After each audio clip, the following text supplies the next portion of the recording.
नमस्कार, बहुत स्वागत है आप सभी का। मैं आपके साथ ममता तिवारी। बुलेटिन की शुरुआत करते हैं इस वक्त की बड़ी और अहम खबर के साथ। दरअसल समाजवादी पार्टी और भीम आर्मी में गठबंधन नहीं होगा, जिसका कयास लगाया जा रहा था वो अब स्पष्ट हो चुका है। भीम आर्मी के प्रमुख चंद्रशेखर आजाद ने प्रेस कॉन्फ्रेंस कर यह ऐलान कर दिया है। अखिलेश यादव पर भीम आर्मी चीफ का बड़ा हमला भी देखने को मिला है। आपको बता दें कि सपा और भीम आर्मी में अब गठबंधन नहीं होगा। अखिलेश यादव दलितों का साथ नहीं चाहते हैं, ये चंद्रशेखर की तरफ से कहा गया है।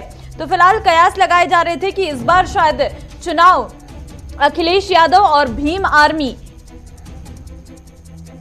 दोनों एक साथ मिलकर चुनाव लड़ेंगे, लेकिन अब स्पष्ट हो चुका है कि दोनों अलग अलग चुनाव लड़ेंगे। आज दोनों संयुक्त प्रेस कॉन्फ्रेंस करने वाले थे, लेकिन उससे पहले ही ये जानकारी अब सामने आ चुकी है। और ठीक 11 बजे आज अखिलेश यादव भी प्रेस कॉन्फ्रेंस करने वाले हैं, जिसमें अखिलेश यादव बता सकते हैं कि आखिर क्या वजह थी। लेकिन सपा और आजाद पार्टी का गठबंधन नहीं हो रहा है। चंद्रशेखर ने कहा है कि अखिलेश यादव को दलितों की जरूरत नहीं है। दरअसल आपको बता दें कि प्रेस कॉन्फ्रेंस किया गया है उनकी तरफ से, और साथ ही उन्होंने कहा है कि भाजपा को रोकने के लिए हम लगातार कोशिश करेंगे। चंद्रशेखर ने अपने दम पर चुनाव लड़ने की बात भी स्पष्ट कर दी है। तो फिलहाल ये जानकारी साफ है कि अब दोनों एक साथ नहीं चुनाव लड़ेंगे। अब चंद्रशेखर अपने दम पर चुनाव लड़ेंगे। तो ये स्पष्ट हो चुका है कि अखिलेश यादव, मैं समझता हूं कि 6 महीने पहले से हमने भी ये प्रयास किया था कि बहुजन समाज 85% बहुजन समाज इकट्ठा हो, जिसके लिए हमने अखिलेश जी पे भरोसा किया कि वो इस आंदोलन को आगे बढ़ाएंगे। और 6 महीने से लगातार हमारी मुलाकातें भी हुई, सकारात्मक बातें हुई। हमारे जो मुद्दे थे, क्योंकि आप जिसके साथ गठबंधन में जा रहे हैं, क्योंकि सरकार बनने के बाद वो तानाशाही हो जाता है, और पिछला कुछ तरह का कार्यकाल भी एक लंबा समय का रहा है। तो जो मुद्दे थे, जैसे प्रमोशन रिजर्वेशन का मामला, सामाजिक न्याय का मामला, बैकलॉग का मामला, सब पे बात हुई। मुस्लिम साथियों को भी उन्होंने 18-19% आरक्षण देने की बात की थी। सब चीजें बात होने के बावजूद मैं समझता हूं कि सब चीजें, क्योंकि घोषणा करना और उन पे खड़े रहना, मुझे जवाब देना है समाज को। 2 अप्रैल के मुकदमे सरकार ने लगाए, इस सरकार को रोकने का हमने तमाम तरह से प्रयास किया, और इसलिए से 2 दिन से मैं यहां हूं। 1 महीना 10 दिन से हमारी बातचीत चली और अंत तक पहुंची, क्योंकि पिछले 9 साल से लगातार हम बहुजन समाज के लोगों को इकट्ठा करने का काम कर रहे हैं। बड़ी मुश्किल से हम अपने लोगों के अंदर रीढ़ की हड्डी पैदा कर पाए। उनका विश्वास टूट गया था कि भाई वो आगे नहीं बढ़ पाएंगे, क्योंकि जब हमारे आंदोलन की विचारधारा बदली, जो पिछला आंदोलन था, तो तकलीफ हुई। अच्छा, इस विषय में ये भी याद दिला दूं कि आज बहन जी का जन्मदिन है, तो माननीय बहन जी को भी जो है जन्मदिन की हार्दिक बधाई। वो दीर्घायु हो, स्वस्थ रहें, और उनके लंबी उम्र की मैं कामना करता हूं तथागत बुद्ध से। भरपूर प्रयास किए गए, क्योंकि हमारे लोगों का एक भरोसा है। पिछली बार जो अखिलेश जी की सरकार में हुआ, उनको ये डर है कि अगर हमारा लीडर वहां नहीं होगा तो कल जो सरकार बन जाएगी हमारे लोगों के वोट से, तो मुझे नहीं लगता कि उनपे सारे मुद्दों पे बात हो पाए, क्योंकि जो उनकी पार्टी से शेड्यूल कास्ट के लीडर जीत के जाएंगे या नहीं भी जाएंगे, वो बेचारे अपने राष्ट्रीय अध्यक्ष के प्रति खिलाफ नहीं हो सकते। पूरी जिम्मेदारी से 2 दिन यहाँ रहने के बाद, सारी पार्टी कार्यकर्ता बात करने के बाद, सारी चीजों को छोड़ के हमने तय किया कि बीजेपी को रोकना है, किसी भी कीमत पर रोकना है। हम लोग बीजेपी को सत्ता में नहीं आने देंगे, क्योंकि मैं निर्दोष होते 16 महीने जेल में रहा, 100 से ज्यादा मुकदमे। आज भी आप देख लो कि प्रेस को नहीं करने दे रहे हैं। मुख्यमंत्री खुद प्रेस करते हैं, प्रधानमंत्री मास्क उतार के घूमते हैं सारे में। तो बीजेपी ने जो 69,000 शिक्षक भर्ती घोटाले के, इन सबको रोकने के लिए हमने एक कदम बढ़ाया। सकारात्मक रही सब चीजें, लेकिन अंत समय में मुझे लगा कि अखिलेश जी को दलितों की जरूरत नहीं है। वो इस गठबंधन में दलित नेताओं को, दलित लीडरशिप को नहीं चाहते। वो चाहते हैं कि उनको दलित वोट करें, लेकिन मेरा डर ये था कि अगर दलित उनको वोट कर देंगे तो कल जो उनके ऊपर एक आरोप पिछली सरकारों में भी रहा, क्योंकि मान्यवर काशीराम साहब को मैं नेता मानता हूं, उन्होंने भरोसा करके नेताजी को मुख्यमंत्री बनाया, फिर क्या वो आपके सामने है। इसी डर को समाज के अंदर डर था। सारे बुद्धिजीवियों ने, हमने खुद में भी चर्चा की, सब लोगों ने कहा कि आप खुल के बात कीजिए कि कल ऐसा तो नहीं कि सरकार जाने के बाद, सरकार बनने के बाद जो है हम अपने विषयों पे बात ही ना कर पाए, दलितों के साथ फिर वो शोषण हो, घर जलाए जाएं, उनकी जमीन कब जाए, उनको पीटा जाए, उनको सताया जाए, महिलाओं के रेप हो, हाथरस जैसे कांड हो।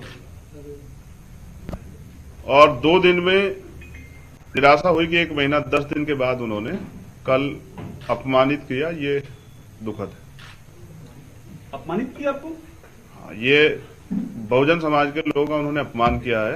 किसने सर? अखिलेश यादव ने। मुझे ये भरोसा था कि वो भी 85% बहुजन समाज के लोगों को इकट्ठा करने का प्रयास करेंगे, क्योंकि हम सब लोग भाजपा को रोकने का प्रयास कर रहे थे। मैं तो समझता कि यहाँ पीठ के दर्द के बाद भी 2 दिन से हूं कि किसी तरह से बात सकारात्मक हो जाए, लेकिन कल आने के बाद उन्होंने कहा था कि मैं शाम तक बताता हूं, उनका जवाब अभी तक नहीं है।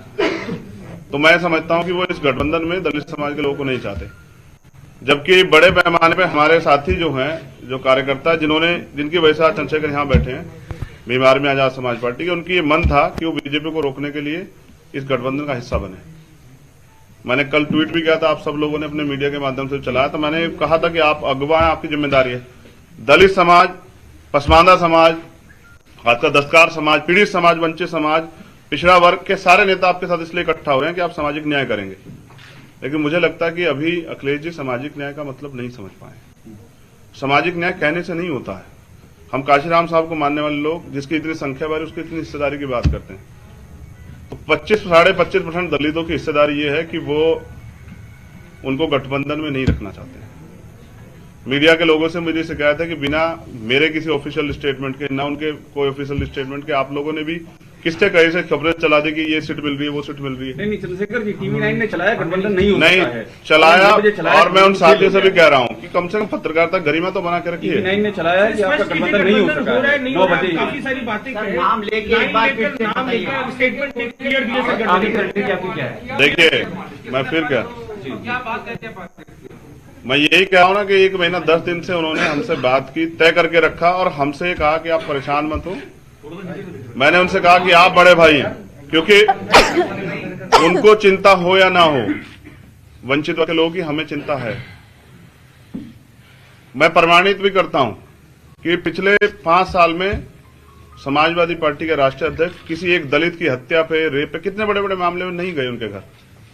फिर भी हमने सारी चीजों को दरकिनार करके स्वाभिमान सम्मान की लड़ाई लड़ने वाले चंद्रशेखर उनके घर गए, 3-3 बार उनसे मुलाकात की, उनसे अपील की कि इसको बना लेते हैं। लेकिन वो शायद किसी मन से तय करके बैठे कि हमें दलितों की लीडरशिप नहीं खड़ी होने देनी। वरना मैं समझता हूं कि कल जब मैंने उनसे कह दिया था कि आप बड़े भाई आप तय कर लें, तो उनको मुझे बुलाना चाहिए था। वो तो इसमें रोज दलित वंचित। आपकी क्या मांगे थी उनसे जिनको उन्होंने नहीं मांगा? सर स्पेसिफिक अभी भी नहीं हो रहा है नहीं हो रहा, चल रही है प्रेस कॉन्फ्रेंस। मैं क्या कह रहा हूं, एक स्पेसिफिक लाइन क्लियर बिल्कुल की क्या हुआ है? हुआ ये है कि अखिलेश जी के ऊपर मैंने कल जिम्मेदारी छोड़ी थी वहां से आने के बाद कि आप तय कर लें कि आप हमें गठबंधन में चाहते हैं, क्योंकि बात सीटें और ये सब चीजें कई मायने रखती हैं। कल हम उनके लिए प्रयास करेंगे कि उनकी सरकार बन जाए, तो उनमें हमारे हितों की रक्षा होगी या नहीं होगी। कुछ मुद्दों पे वो, जैसे प्रमोशन में रिजर्वेशन का बिल फाड़ा गया, उन्होंने मना कर दिया कि वो इस पे नहीं करेंगे। तो हम दलितों और पिछड़ों के लिए चाहते थे कि भाई प्रमोशन रिजर्वेशन के बिल पे स्थिति साफ करें, बैकलॉग पे नहीं होगा, आपको देना पड़ेगा जवाब, आपको नोट बना के देना पड़ेगा। हमारा यह था कि आपको कहनी पड़ेगी मजबूती से बात कि हम करेंगे।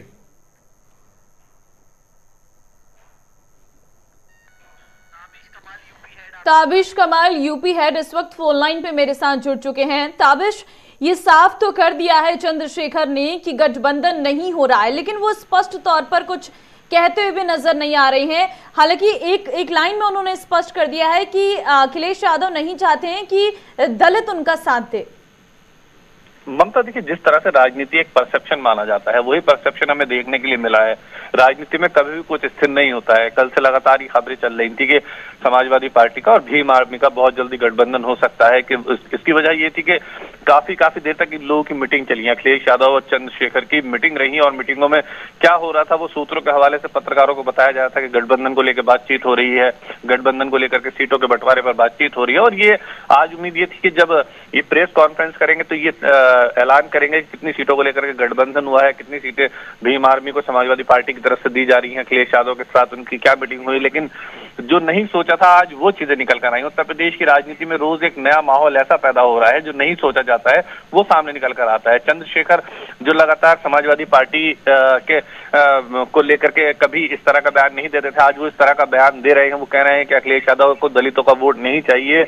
तो एक राजनीतिक परसेप्शन तैयार करने की कोशिश की गई। देखिए, जहां तक राजनीतिक जानकारों की अगर बात करूं तो अभी कुछ देर पहले जब ये प्रेस कॉन्फ्रेंस कर रहे थे तो राजनीति के जानकार लोग, उनसे मैं चर्चा कर रहा था, मेरे साथ कुछ लोग बैठे हुए थे, तो वो ये कह रहे थे कि ये एक सोची समझी रणनीति के तहत भीम आर्मी अलग से चुनाव लड़ रही है, जिससे कि दलितों का वोट बैंक कन्वर्ट ना हो जाए, बीजेपी के पास न चला जाए, इसलिए इनको अलग से चुनाव में उतारा जा रहा है। बजाय अपने साथ लाने के बदले इनको अलग से चुनाव में उतार करके और दलितों का वोट बैंक रोकने की कोशिश की जा रही है, क्योंकि सपा को कहीं ना कहीं दलित वोट नहीं देंगे और ऐसे में उनके पास ऑप्शन बचता है बीजेपी। तो ऐसे में बीजेपी का वोट बैंक रोकने के, बीजेपी के पास जाने से उस वोट बैंक को रोकने के लिए हो सकता है कि ये रणनीति अंदर खाने टेबल के नीचे तय हुई हो, क्योंकि बहुत मजबूती के साथ बीएसपी चुनाव लड़ती हुई उत्तर प्रदेश के अंदर नजर नहीं आ रही है। 6 से 8 सीटों पर पूरे उत्तर प्रदेश में बीएसपी सिमटती हुई नजर आ रही है। तो जाहिर सी बात है कि दलित वोट बैंक एक तरफा बीजेपी की तरफ ट्रांसफर हो सकता था। उसको रोकने के लिए हो सकता है कि राजनीतिक पंडितों का मानना है कि इस तरह का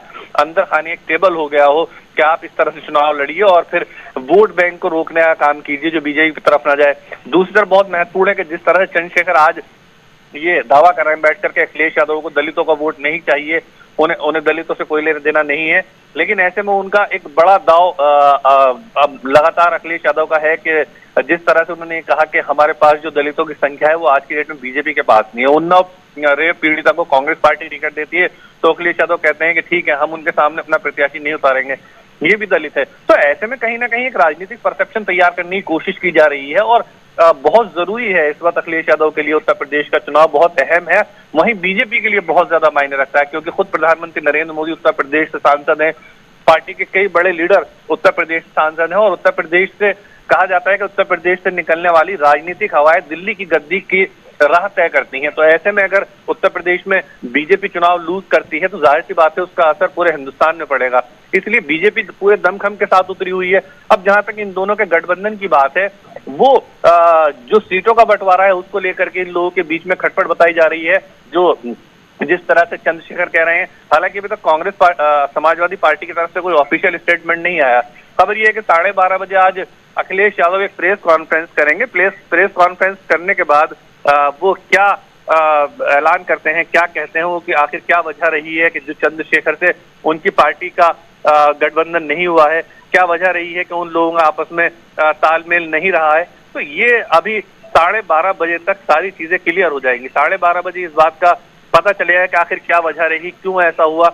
दूसरी बहुत महत्वपूर्ण बात यह है कि चंद्रशेखर लगातार समाजवादी पार्टी के संपर्क में थे, तो हो सकता है कि अगर एक परसेप्शन जो राजनीतिक पंडित बता रहे हैं वो ना हो और फिर कुछ दिनों के बाद कोई ऐसी चीज निकलकर सामने आ जाए जिससे कभी राजनीति, देखिए मैंने शुरू में कहा कि राजनीतिक परसेप्शन हो सकता है कि दोबारा से कोई एक ऐसी चीज निकल कर सामने आ जाए और फिर दोबारा वो गठबंधन की राह तय हो जाए। तो बहुत चीजें बाकी हैं, अभी जैसे जैसे चुनाव का समय बाकी है, बहुत चीजों का इंतजार करना बाकी है। जब तक अखिलेश यादव की आज 12:30 बजे तक प्रेस कॉन्फ्रेंस नहीं हो जाती तब तक कुछ भी कह पाना बहुत मुश्किल है ममता। लेकिन ताबिश, ये चंद्रशेखर की पार्टी किसका खेल बिगाड़ने के लिए पहुंची हुई है?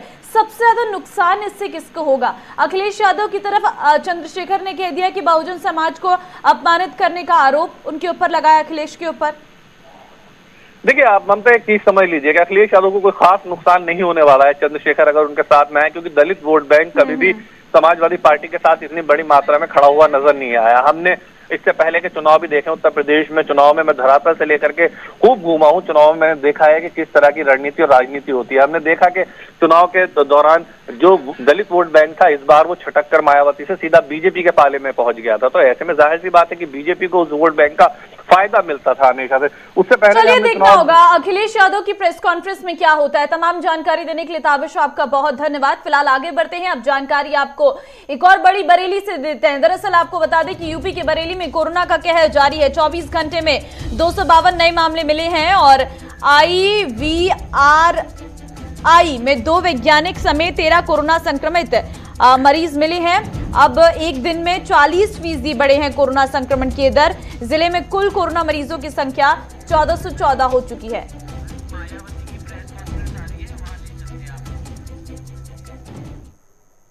बसपा सुप्रीमो मायावती का आज जन्मदिन है, ऐसे में आज वो प्रेस कॉन्फ्रेंस कर रही है। क्या उनकी तरफ से कहा जा रहा, सुनिए।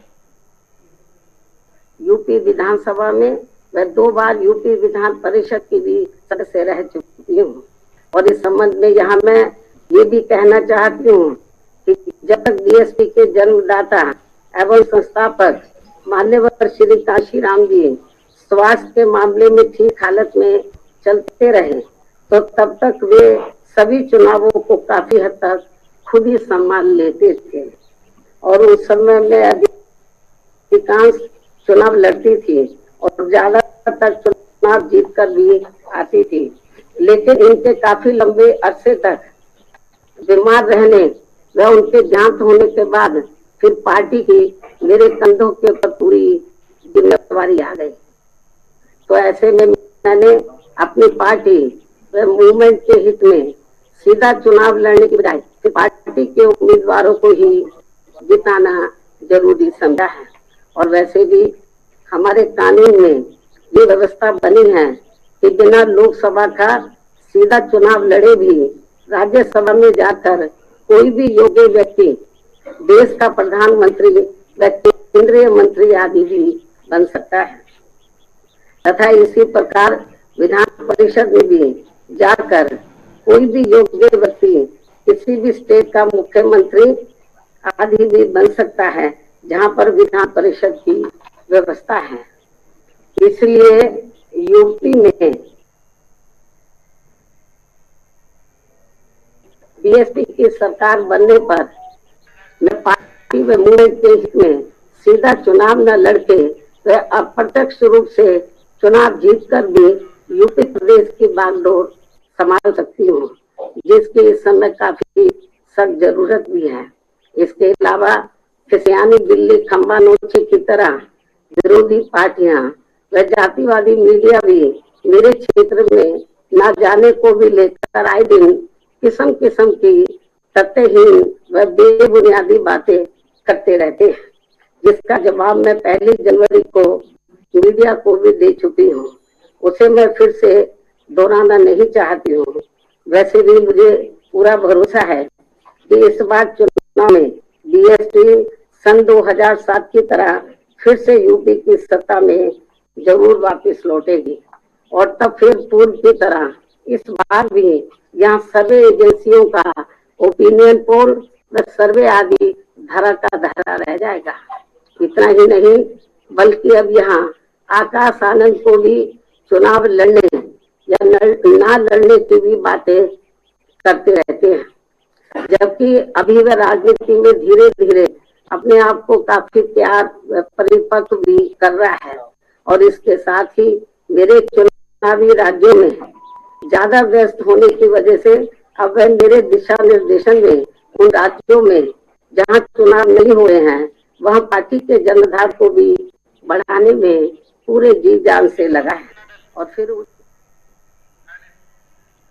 तो मायावती प्रेस कॉन्फ्रेंस करती आज अपने जन्मदिन के मौके पर। मायावती की तरफ से कहा गया है कि इस बार बीएसपी सत्ता में आएगी, साथ ही उनकी तरफ से तमाम बड़े आरोप भी लगाए गए हैं। फिलहाल बढ़ते हैं आगे और जरा खबरें उत्तर प्रदेश की जान लेते हैं और सबसे पहले बात अब कर लेते हैं अपना दल की। दरअसल आपको बता दें कि इस वक्त जैसे जैसे उत्तर प्रदेश विधानसभा चुनाव 2022 नजदीक आ रही है, उत्तर प्रदेश में एक दल को छोड़कर दूसरे पार्टी में जाने का सिलसिला जारी है। दरअसल अपना दल के विधायक आर.के. वर्मा ने पार्टी की प्राथमिक सदस्यता से इस्तीफा दे दिया है और वो 16 जनवरी को आधिकारिक तौर पर सपा में शामिल हो सकते हैं। आपको बता दें आर.के. वर्मा सपा के कार्यक्रमों में लगातार शिरकत करते नजर आ रहे थे।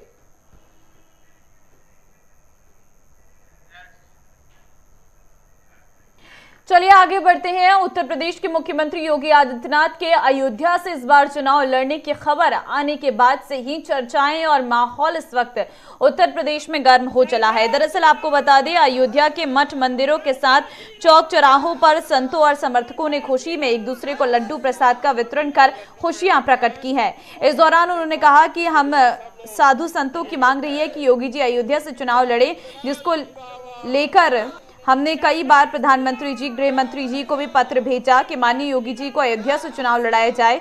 उनके चुनाव लड़ने से अयोध्या में और निखार आ जाएगा। वहीं दूसरी ओर बाबरी मस्जिद के पूर्व पक्षकार रहे इकबाल अंसारी द्वारा योगी आदित्यनाथ के अयोध्या चुनाव लड़ने को कहा कि उत्तर प्रदेश की जनता का सहयोग और हिंदू मुसलमान का सहयोग उनके साथ है। योगी जी का सौभाग्य है कि अयोध्या से चुनाव लड़ने जा रही हैं। अयोध्या से जिस दिन योगी जी चुनाव लड़ेंगे और चुनाव जीतकर दोबारा मुख्यमंत्री बनेंगे। और जनता का सहयोग क्या, हिंदू मुसलमानों का भी सहयोग योगी जी के साथ में है।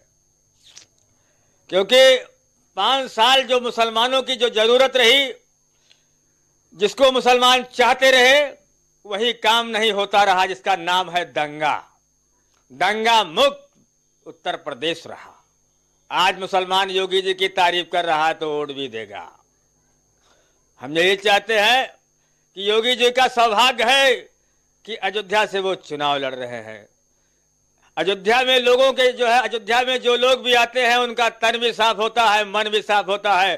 तो हम ये भी मान रखा हूं कि अयोध्या से योगी जी जिस दिन चुनाव जो है लड़के जीत के दोबारा मुख्यमंत्री बनेंगे, उस दिन जो है उत्तर प्रदेश की जनता, वो चाहे जिस जात की हो, वो खुशहाल रहेगी। ये मांग रही है साधु संतों की, अयोध्या वासियों की। हम लोग लगातार प्रयास कर रहे थे कि माननीय योगी श्री आदित्यनाथ जी अयोध्या से चुनाव लड़े। इसको लेकर के हमने कई बार जो है माननीय प्रधानमंत्री जी को, गृह मंत्री श्री अमित शाह जी को हमने पत्र भी भेजा कि माननीय श्री योगी आदित्यनाथ जी को अयोध्या से इलेक्शन लड़ाया जाए। तो ये हम अयोध्या वासियों के लिए बहुत खुशी है। और योगी जी का पीढ़ियों से अयोध्या से रिश्ता रहा है। उनके गुरु जी ने, श्री अवैधनाथ जी ने, तो पूरा जीवन श्री राम मंदिर के लिए संघर्ष किया। और योगी जी ये पहले ऐसे मुख्यमंत्री हैं कि जो सबसे अधिक समय अयोध्या के लिए उन्होंने दिया है और अयोध्या के गौरव को प्रतिष्ठित किया है। तो योगी जी यहाँ से चुनाव लड़ेंगे तो अयोध्या में और खूबसूरती बढ़ेगी और अयोध्या वासियों में, साधु संतों में, धर्माचार्यों में खुशी है। सब जगह लड्डू पेड़ा बांटे जा रहे हैं, उत्सव महोत्सव मनाया जा रहा है। मैं अयोध्या से जगत गुरु परमहंस आचार्य, हमने तो कई बार योगी जी के लिए इसके लिए आग्रह किया और ये हम लोगों के लिए बेहद खुशी का दिन है कि आज ये सुनने को मिल रहा है कि योगी जी जो है अयोध्या से चुनाव लड़ेंगे। और इसको लेकर के हम लोग कई बार अनुष्ठान कराए, बड़े बड़े हम लोगों ने अनुष्ठान कराया, पूजा पाठ कराया कि योगी जी यहाँ से चुनाव लड़ें। क्योंकि योगी जी के यहाँ से चुनाव लड़ने से एक इसका अलग ही मैसेज जाएगा और जो हम लोगों में एक उत्साह है, एक जो खुशी है कि योगी जी अगर यहाँ। उत्तर प्रदेश विधानसभा चुनाव 2020 को लेकर 22 को लेकर जिस तरीके से हलचल तेज है, सरगर्मी तेज है, तारीखों का ऐलान हो चुका है और वोटर्स भी तैयार है। ऐसे में अमेठी के मतदाता, अमेठी के सूजापुर गांव में ग्रामीणों ने आगामी विधानसभा चुनाव का बहिष्कार करने का पूरा मन बना लिया है।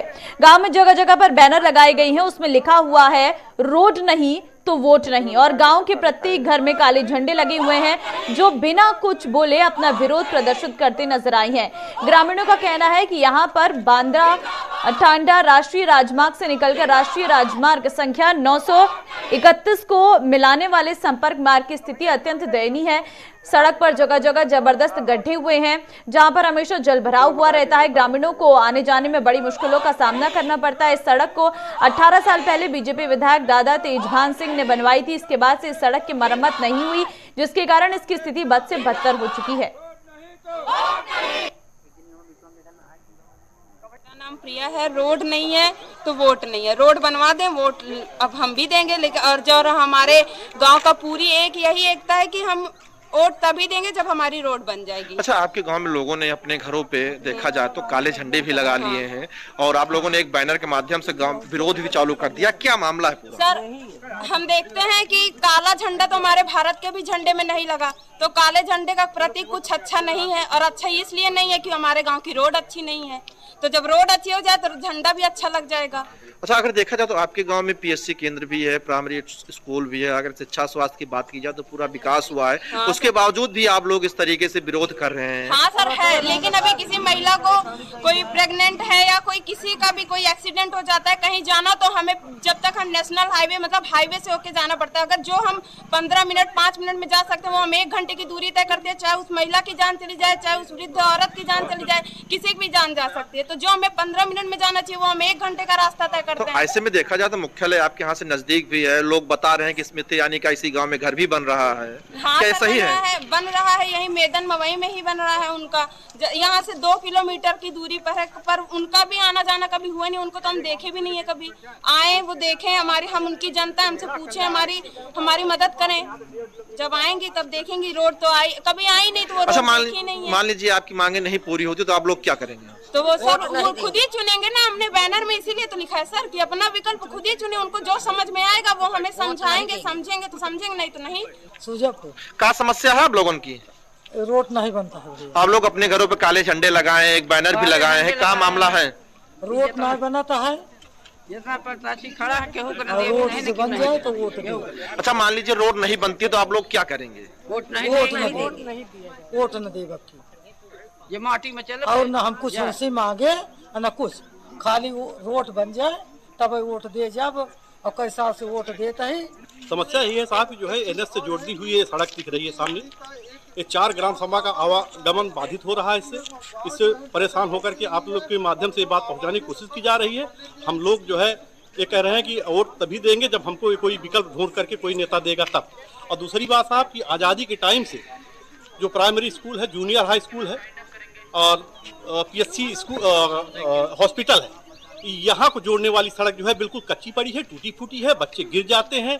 समझ लो बरसात के मौसम में जान का खतरा रहता है बच्चों के। उनकी माँ और उनके पिताजी लेकर के जाते हैं वहाँ, और इसकी वजह से जो है विद्यालय में जो है बच्चे पहुँच नहीं पाते हैं, शिक्षा से वंचित रह जा रहे हैं। आपके गांव में लोगों ने अपने घरों पे काले झंडे लगाए हैं, क्या है इसका मामला? इसका मामला यही है साहब, विरोध प्रदर्शन है। चलिए फिलहाल खबरों में बस इतना ही। आप बने रहिए हमारे साथ। नमस्कार।